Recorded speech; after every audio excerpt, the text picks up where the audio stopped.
Purvanchal university ఇది కేవలం university కాదు, మీ సక్సెస్ స్టోరీకి చిరునామా. లేదు. ఇవాళ ఆమె ఇంకో స్టేట్మెంట్ ఇచ్చారు, మంగ్లీ చూసే ఉంటారు మీరు కూడా. తను ఒక పూట భోజనం చేసిన పాపానికి ఇంత క్షోభ అనుభవించాల్సి వస్తుంది అనే మాట. అసలు తెలీదు అన్న ఆవిడ పూట భోజనం చేయడానికి ఎట్లా వెళ్ళింది? నా క్వశ్చన్. అసలు ఆడెవడో నాకు తెలియదు అన్నది. మరి భోజనం ఎలా చేశారు వెళ్ళి? ఇంకొక విషయం, ఒకరోజు పరిచయమైన వాళ్ళు భోజనానికి పిలిస్తే వెళ్తారా? తప్పించుకుంటున్నారు. ఈ కేసులో లేటెస్ట్ అప్డేట్ ఏంది? ఇప్పుడు మధు అరెస్ట్ అయ్యి లోపల ఉన్నాడా? ఉన్నారు, రిమాండ్ లో ఉన్నాడు. నెక్స్ట్ ఇప్పుడు ఎంత మంది ఉన్నారు యాక్చువల్ గా ఈ ఎఫ్ఐఆర్ లో? ఈ ఎఫ్ఐఆర్ లో హేమకాంత్ రెడ్డి ఉండే అతను అబ్స్కాండ్, బాలాజీ నాయక్ ఉండు అబ్స్కాండ్, భరత్ చౌహాన్, శైలజ చౌహాన్ వీళ్ళు ఉన్నారని అంటున్నారు. సో వాళ్ళందరూ కూడా అబ్స్కాండ్ లో ఉన్నారు. అయితే ఈ మధు కూడా అరెస్ట్ అవడం కూడా మంగ్లీ స్కెచ్. ఎలా అంటే ఇన్ని రోజులు బయటికి రాని రమావత్తు మధు ఈ ఇష్యూ పెద్దగా ఇచ్చి బాధితులందరూ రోడ్డు మీదకి వచ్చేసరికి కిందకు ఒక గదిలోనే దాక్కొని వీడియో రిలీజ్ చేయాలి. అదేదో మీడియా మిత్రులందరికీ చెప్తే ప్రెస్ మీట్ పెడతారు కదా, ప్రెస్ మీట్ లో చెప్పొచ్చు కదా. ఎందుకు ఒక ఇంటర్వ్యూకి వెళ్ళి నేనేమంటానంటే, ఆవిడ పోలీసుల్ని మేనేజ్ చేయగలిగినటువంటి సత్తా ఉన్న ఆవిడ మంగ్లీ. ఒక విషయం చెప్పాలంటే, ఆడపిల్ల అయినా సరే డీజీపీని 1/2 అవర్లో 1 అవర్లోనూ కలవగలిగింది. బాధితులందరూ కూడా పిచ్చివాళ్ళు అయింది. పాలు తాండాలో కానీ, ఒద్దిపట్ల తాండా కానీ, చుట్టుపక్కల వాళ్ళందరూ ఎందుకు మంగ్లీ అన్నారు?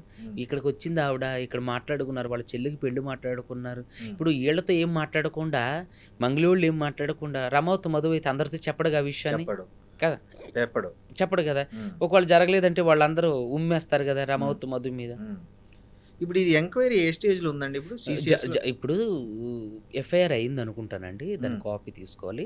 ఈఓడబ్ల్యూలో మాత్రం రమావత్ మధుది ఎంక్వైరీ నడిచింది. రమావత్ మధు తన ఏది కోవర్టే కాబట్టి, వాళ్ళంతా ఒక టీం కాబట్టి, ఆడు మంగ్లీ గురించి ఎందుకు నెగిటివ్గా చెప్తారు? ఉన్నట్టు కూడా చెప్పడం. సో తర్వాత మిగతా వాళ్ళు అందరూ, ఇందులో ఉన్నటువంటి 7-8 మంది ఎంతో ఉన్నారు, వాళ్ళందరూ విచారణ అయిన తర్వాత తెలుసు. ఆయన కూడా ఏది ఈఓడబ్ల్యూ డీసీపీ గారు కూడా ఆవిడతో లేదు అని చెప్పలా, ఇంతవరకు మా ఎంక్వైరీలో తేలలేదు అన్నాను.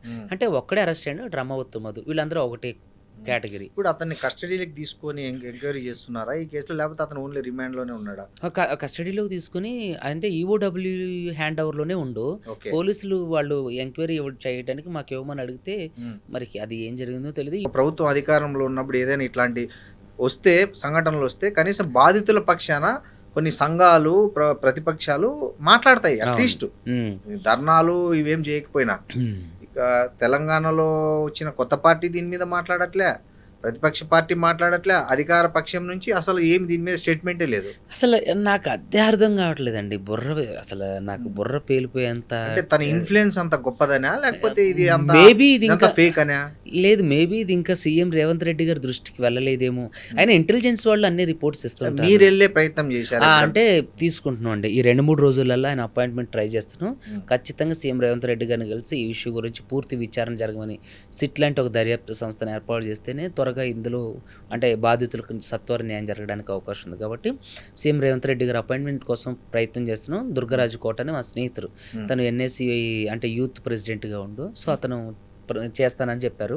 సో తీసుకుంటే వెంటనే ఆయన కలిసి ఈ విషయాలన్నీ కూడా వివరించడానికి అవకాశం ఉంది. సో మీరు కేసు పెట్టారు పంజాగుట్ట సిఐ మీద, రామకృష్ణ మీద. ఏమైందండి ఆ కేసు? అయితే అంతకు ముందు రోజు ఈవిడ సిపి సజ్జనార్ గారిని కలిసింది. అంతకుముందు మంచిగా ఉన్న రామకృష్ణ గారు ఈవిడ సిపి సజ్జనార్ గారిని కలిసి వాళ్ళ పోలీస్ స్టేషన్లో ప్రెస్ మీట్ పెట్టేసరికి ఒక్కసారిగా ఆయన, మీకు వాళ్ళ పోలీస్ బాస్ ఆర్డర్స్ మరేమో, నేను నడుచుకుంటూ వెళ్ళే వ్యక్తి నన్ను అసహ్యంగా, అంటే మీడియా దృష్టిని మరల్చడానికో లేదంటే ఈ కేసుని తప్పుదోవ పట్టించడానికో ఆయన డ్రంక్ అండి. చూసారు కదా ప్రజామోదం ఎంత గొప్పగా నాకు సపోర్ట్ చేశారు. రిట్ ఫైల్ చేశారు, రిట్ ఆఫ్ మాండమస్ ఫైల్ చేస్తే అసలు ఇవ్వలా, లేడు, రాలేడు. తర్వాత కొంచెం వాళ్ళ ఎస్ఐ వచ్చిండు, అతను కూడా ఏవో అడిగారు, మీ సీసీటీవీ ఫుటేజ్ భద్రపరిచారంటే భద్రపరిచామన్నాను. కోర్టుకి ఎప్పుడు హ్యాండ్ ఓవర్ చేస్తామంటే హ్యాండ్ ఓవర్ చేస్తున్నారు.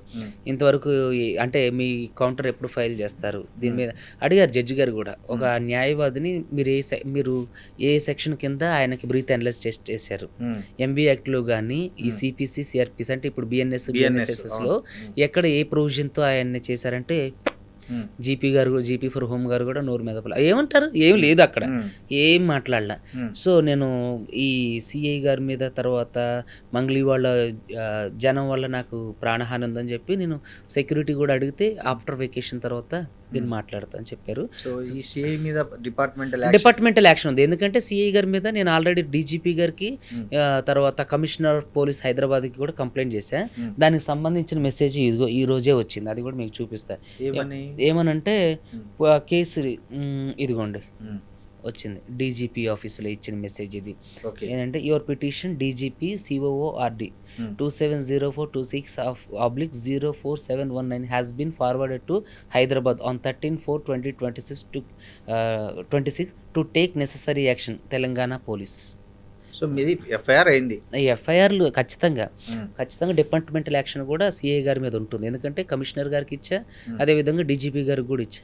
తర్వాత నాకు డీజీపీ గారికి పర్సనల్గా కూడా కవర్ అంటే RPID పంపించా. సో ఆ ప్రూఫ్స్ కూడా మన దగ్గర ఉన్నాయి. మరి డీజీపీ గారు నన్ను కలవడానికి ఎందుకు ఇష్టపడలేదు. మరి ఇప్పుడు మీరు మంగ్లీ మీద కూడా మీరు పరువు నష్టం దావా చేశారు. అవును, అది ఎంతవరకు వచ్చింది? అది రన్నింగ్ అండి, నోటీస్ స్టేజ్లో ఉంది. ఇంకా నోటీస్ వాళ్ళ ఏమని పరువు నష్టం వేశారు, ఎంత పరువు నష్టం వేశారు, ఎంత అనేది మీడియాలో చెప్పకూడదు, ఖచ్చితంగా అదే దానికి ఒక టైం ఉంది, అది అప్పుడు చెప్తా. ఈవిడ నా క్యారెక్టర్ అసాసినేషన్ చేసింది. నేను ఆవిడతో మాట్లాడిన విషయాలు, నేను ఎక్కడో నా సొంతంగా నేను ఇంటర్వ్యూలో మాట్లాడిన మాటలు అవన్నీ కూడా నేను 10 లక్షలు అడిగానని, కానీ దానికి ఒక్క ప్రూఫ్ కూడా లేదు. వేణుగుడుగుల గారు నిర్ధారించాలి కదా, ఆయన ఆ రోజు అక్కడే ఉండు, నేను కలిసింది ఆవిడ ఒక్కరోజే. సో ఏంటంటే నేను ఆవిడ 10 లక్షలు అడిగినని, తర్వాత నాకు పలానా వ్యక్తి అంటే నాకు క్రష్ అని, నేను ఫేమస్ అవడం కోసం ఇవన్నీ చేస్తానని, నేను డబ్బులు ఇచ్చి ఇంటర్వ్యూలు చేసుకుంటానని, ఇవన్నీ ఫేక్ అలిగేషన్స్ చేసింది. తర్వాత కొంతమంది అంటే ఏకవచనంతో మాట్లాడటం కూడా జరిగింది. సో అలా అన్నప్పుడు నేను వాళ్ళ మీద డిఫమేషన్ సూట్ వేయడం జరిగింది. సో సిఐ గారి మీద కూడా డిఫమేషన్ సూటు ఫైల్ అయింది. ఓకే, సో ఆమె నోటీసులు వెళ్ళాయా మంగ్లీకి నోటీస్ స్టేజ్లో ఉంది, మరి ఆవిడ తీసుకున్నారో లేదో తెలీదు. నోటీస్ తీసుకోపోయినా పేపర్ ప్రకటన వేసేసి కేసు ఫైల్ చేయడమే. ఓకే, సో బాధితుల తరఫున మీరు ఇంకేం చేయబోతున్నారు ఈ కేసులో? ఖచ్చితంగా దీంట్లో ఎంతవరకు పురోగతి సాధించగలమో అంతవరకు సాధిస్తామంటే, దీన్ని ఎంతవరకు వేగవంతం చేయాలో అంతవరకు వేగవంతం చేస్తాం. సీఎం రేవంత్ రెడ్డి గారి అపాయింట్మెంట్ దొరికిన ఇమ్మీడియట్గా ఈ విషయం గురించి చర్చిస్తాం. కవిత గారిని కానీ లేదా కేటీఆర్ గారిని కానీ కలుస్తారా? వాళ్ళ సపోర్ట్ నేను ఎవరిని కలవనండి. గౌరవ కోర్టుల మీద నాకు చాలా నమ్మకం ఉంది. సీఎం రేవంత్ రెడ్డి గారిని కలిసే అవకాశం ఉంది, ఎందుకంటే ఆయన ముఖ్యమంత్రిగా ఉన్నారు కాబట్టి, ఆయన చేతిలో అధికారం ఉంది కాబట్టి. ఇప్పుడు ఆయన కలిస్తే మనకి చాలా. ఒక్కరే కలుస్తారా, బాధితులందరినీ తీసుకెళ్ళి కలుస్తారా? నేను ఇంకొక తిరుమలేషన్ మా స్నేహితులు వెళ్ళి కలిసి ఫస్ట్ విషయం చెప్పి, మళ్ళీ ఒక రోజు మీరు ఎప్పుడు టైం ఇస్తారో చెప్తే సార్ బాధితులలో కొంతమందిని తీసుకొస్తామని చెప్పి, లేదంటే ఆయన ఎవరినన్నా అధికారిని అపాయింట్ చేస్తే అతనికి వివరాలన్నీ చెప్పడం జరుగుతుంది. ఖచ్చితంగా దీన్ని ఎట్టి పరిస్థితుల్లో బాధితులకు న్యాయం జరిగేంత వరకు. ఎంతుందండి స్కామ్ వాల్యూ? ఇప్పుడు నా దగ్గరకు వచ్చిన వాళ్ళు బాధితులది అయితే 9.5 నుంచి 10 కోట్లు అండి. కానీ ఒద్దిపట్ల తాండా అటువైపు, తర్వాత పాల్తాండ, వీళ్ళందరూ చెప్పేది ఏంటంటే 1300 కోట్ల స్కామ్ అండి అంటున్నారు. ఒక్కొక్క దగ్గర 650 కోట్లు 500 కోట్లు కూడా తీసుకున్నారని చెప్పి చెప్తున్నారు. దాని మీద ఇంకా స్పష్టత రాలేదు, కానీ వాస్తవానికి అయితే 100 కోట్ల స్కామ్ ఇది. ఇప్పటికి ఫైనల్ గా మీరు మంగ్లీకి ఏం చెప్తారు? ఇప్పటికైనా సరే మంగ్లీ గారికి నేను సాధారణంగా, నాకు ఆవిడ మీద ఏ కోపం లేదు. ఇప్పుడు ఒకవేళ ఆవిడ తప్పు చేసి ఉంటే చేశారు అని ప్రజలు చెప్తున్నారు, నా క్లయింట్లు కూడా చెప్తున్నారు. ఇప్పటికైనా గుట్టు చప్పుడు కాకోకుండా సెటిల్మెంట్ వాళ్ళ డబ్బులు వాళ్ళకి ఏంటండి, ఇప్పుడు కోర్టుల ద్వారా తిరిగి ఇన్ని నెలలు సంవత్సరాలు తిరిగి ఓపిక లేదు, వాళ్ళకి చనిపోతున్నారు.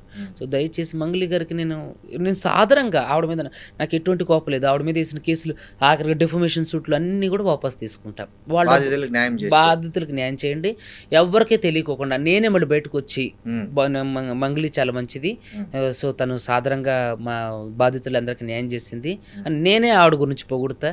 నేను ఆవిడ మీద చేసిన వ్యాఖ్యలన్నీ కూడా విత్డ్రా చేసుకుంటా, వాపస్ తీసుకుంటా. అవసరమైతే క్షమాపణ కూడా చెప్తా. నా బాధితులకు న్యాయం జరిగిద్దంటే నేను ఒక మెట్టు దిగైనా సరే అవసరమైతే క్షమాపణ చెప్పడానికి కూడా సిద్ధంగా ఉన్నా.